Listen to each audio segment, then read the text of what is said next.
The very future of the European Union is at risk if it does not do more to help countries hit by coronavirus. That's the warning from the Italian Prime Minister Giuseppe Conte. He's told the BBC's Mark Lowen that the EU needs to rise to the challenge of what he called the biggest test since the Second World War, and says he doesn't regret his country's approach. Look, perfection doesn't exist in this world. I'm not so arrogant as to think that the Italian government was perfect. But going back, I would do the same again, and I'll tell you why. We have a completely different system from China. For us, to severely limit constitutional freedoms was a critical decision that we had to consider very carefully. If I had suggested a lockdown or a restriction of constitutional rights at the beginning, when there were the first clusters, people would have taken me for a madman. Does Italy feel let down by the EU?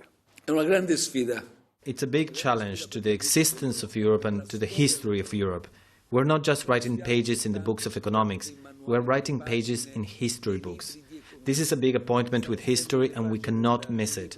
Myself and other European leaders need to rise to the challenge. And there's no doubt that if our response isn't strong and unified, if Europe fails to come up with a monetary and financial policy adequate for the biggest challenge since the Second World War, for sure, not only Italians, but European citizens will be deeply disappointed. If Europe does not rise to this challenge, would the European Union risk failing itself? There is this risk. If we don't seize the opportunity to put new life into the European project, the risk is real. That's why I won't allow it to materialize. I want to banish it. Well, let's get the wider reaction to Mr. Conte's comments from around Europe. We'll be talking to our correspondent Gavin Lee in Brussels in a moment. But first, let's speak to Mark, who is in Rome and did that interview with the Prime Minister. How did you find him, Mark? He seemed very bullish, considering everything the country's been through. Yeah, he pulled no punches, Lucy. A stark warning to Europe and real frustration with other countries in Europe, particularly the Netherlands at the moment, which is blocking the issuing of so-called corona bonds. This is a kind of sharing of debt between EU countries, between EU members, and Italy is leading the group of countries which is pushing for that to happen, saying that countries should not be singled out and the debt burden should not be placed on Italy or Spain's shoulders individually for the pain that it is going through at the moment. But there needs to be a sort of mutualisation, a sharing of debt. The Netherlands is quite against that, and so a finance minister's call on Wednesday was halted because of that. It's going to resume later on today. I have to say the Italian anger would not be assuaged this morning, Lucy, by a headline in Die Welt, the German newspaper, which said that Italy was waiting for the money because the mafia in Italy would make the most of it. It was rubbing their hands in glee, waiting for this money to come from Europe. The Italian government is absolutely up in arms at that headline and has called on the German government to distance itself from that newspaper headline. And what about Italians in general, not just the politicians, Mark? Are you sensing that there is a rise in anti-European sentiment? I think there's a feeling that the EU has got its messaging wrong towards Italy during this crisis. A survey that came out last month showed that scepticism towards the European Union had risen from 47% to 67% here in the space of a month. There is a feeling that this kind of wrangling that's going on between Eurozone finance ministers is not doing anything for the image of the European Union here in Italy, which is of course one of the founding members of the European Union.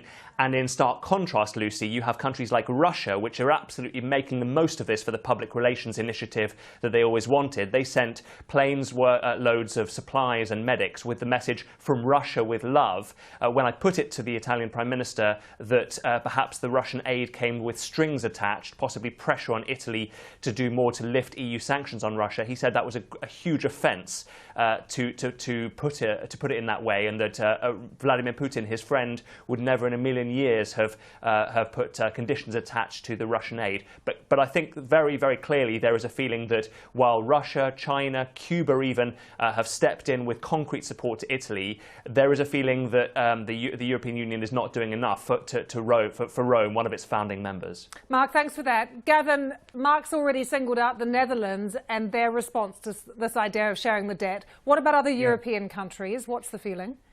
It's a really interesting dynamic because the Italians, certainly in the meetings with foreign and finance ministers in the past few days in Brussels, seem to be giving some ground when it comes to acknowledging the fact that if you borrow big sums of money, every one of those 27 governments have to acknowledge to some degree, I think that the message is being made, they will have to pay it back. It's just what conditions are attached. When will you have to pay it back? What interest rates? Italy have a much worse interest rate, for example, than Germany. Italy has been bailed out. Spain has too. Those are the wounds that they're dealing with. And actually, it's interesting, talking to diplomats from Germany and Finland. The Finnish feel quite similar to the Dutch, saying that, hang on a minute, we're not having corona bonds, but nobody's really taking the lead in these 16 hours of talks that they've had screen to screen so far. It's very interesting the Germans are not taking the lead. Some say they've learnt lessons of being blamed for the Greek crisis in the past. The Finnish are believed to be hiding behind the Dutch, who are very outspoken and I'm told have really not backed down. They will not have this corona bond system. And it's all about what's in a name. It's become toxic. I think it's dead in the water, corona bonds, because the French are now working on a solution to say, let's have a recovery fund, billions that can be paid back in the distant future. The Dutch are still saying that they want a categoric phased-in approach, as the Italians find an anathema. Let's see where it goes. They're meeting again this afternoon. Right now, I think they have to balance between not committing to having this mutual fund, but not excluding it either. Typical of the EU. Let's see how they do. Well, while they're disagreeing at the moment, Gavin, obviously on the front lines in healthcare systems all over Europe, there are real battles being fought every day. Is there a bit of good news from Spain today? Yeah, I think notably that the Prime Minister Pedro Sanchez saying that he believes the fire is almost out, that they are getting to a stage where, whilst the death toll is still in its hundreds, 600-700. It is lower than it was at its peak a week ago at 950, and the spread level is starting to continuing to decrease. And they are talking about, whilst they're extending the measures of lockdown, easing some areas where people might start be able to go back to work. And that's difficult, isn't it? Because most governments are saying the same thing. The Austrians are probably going to start that next week, opening up basic areas, grocery stores, things like that. And the World Health Organization saying, do not fall into this trap of opening too early and having this second wave of coronavirus. But of course, it's the fight that goes back to this meeting today about the economy and how you protect what is going to be a looming deep recession across Europe. The French have hit it already. My take here is that for this meeting today and how they solve this, there'll be emergency online virtual meeting between EU leaders next week. Gavin, good to see you. Thanks for joining us from Brussels.